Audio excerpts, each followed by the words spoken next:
नमस्कार, मी सोमनाथ काळे आज इंद्रायणी नदीच्या काठी वडगाव शिंदे या ठिकाणी आलेलो आहे। तुम्ही पाहत आहे हे नदीचं पात्र, इंद्रायणी नदीचं हे केमिकल युक्त पाणी कशा पद्धतीचं वाहत आहे पहा। यानी या गावाकडे लोकांना धुणी भांडी असावी, या जनावराला पाणी पिण्यासाठी हे पाणी वापरलं जातं। अशा पाण्याने जनावरांना हानिकारक होणार नाही का?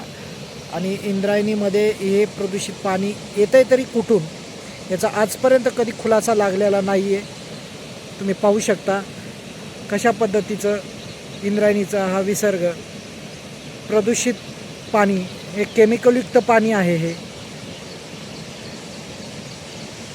वारंवार तक्रार करून सुद्धा या पाण्याची कुठली प्रक्रिया होत नसल्याचे चित्र स्पष्ट झालेले आहे। आता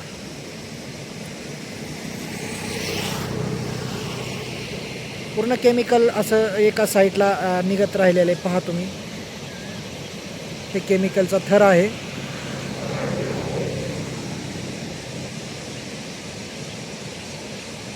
वारंवार या प्रशासनाला मी दाखवण्याचा प्रयत्न केला, पण कुठली उपाययोजना करत नसल्याचंही दिसून आलेलं आहे।